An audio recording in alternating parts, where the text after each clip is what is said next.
ইয়াতে মই সন্মিলিত গণশক্তিয়ে মোক সম্বৰ্ধনা জনোৱাৰ কাৰণে আদৰণি জনাইছিলে আৰু ইয়াতে মই আহ্বান জনাইছোঁ যে আজিৰ তাৰিখৰ পৰাই আমি 2029 লোকসভা নিৰ্বাচনৰ পূৰ্ণ প্ৰস্তুতি আৰম্ভ কৰিম। 2/3 মেজৰিটি নোহোৱাৰ কাৰণে উইমেন ৰিজাৰ্ভেশ্যন মহিলাৰ সংৰক্ষণ বিল পাছ নহ'ল, সমষ্টি ডিলিমিটেশ্যনৰ বিল পাছ নহ'ল।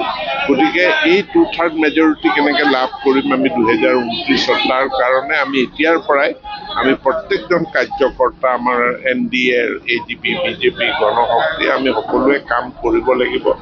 100খন আসন লাভ কৰিছোঁ বা আমি বহুত ভাল ব্যৱধানৰ মাৰ্জিনত আমি জিকিছোঁ, তাত আমি সন্তুষ্টি লাভ কৰিব নালাগে। আমি জনগণৰ ওচৰত আমি যাব লাগে। সাধাৰণ মানুহ, কমন মেন, তেওঁ এই গণতন্ত্ৰৰ মূল চালিকা শক্তি। গতিকে সাধাৰণ মানুহৰ লগত যি আমাৰ সম্পৰ্ক, সেই সম্পৰ্কক আৰু শক্তিশালী কৰাৰ কাৰণেও মই কাৰ্যকৰ্তাসকলক আহ্বান জনাইছোঁ। মই নিজেও সেই প্ৰচেষ্টা কৰিম যে সাধাৰণ মানুহৰ লগত আমাৰ সম্পৰ্ক যাতে আৰু শক্তিশালী হয়। যি সাধাৰণ মানুহে আজি এই বিপুল বিজয় আমাক প্ৰদান কৰিছে, সেই সাধাৰণ মানুহৰ প্ৰতিটো সমস্যা সমাধান কৰাৰ কাৰণে তেওঁলোকৰ ইছ্যুবিলাকক আগুৱাই লৈ যোৱাৰ কাৰণে আমি অনাগত দিনবিলাকত কাম কৰিম। বিৰোধী এটা নেৰেটিভ সৃষ্টি কৰিব বিচাৰিছিলে 3G, অৰ্থাৎ 3 গগৈ সম্পূৰ্ণ আচলতে তছনছ হ'ল বুলি একবাৰ ক'ব পাৰি।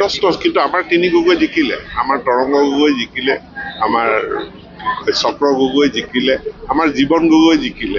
তেওঁলোকৰ 3 গগৈৰ কথা আমি নাজানো। আমাৰ 3 গগৈ কিন্তু বিপুল ভোটৰ ব্যৱধানত আমাৰ 3 গগৈ জিকিছে।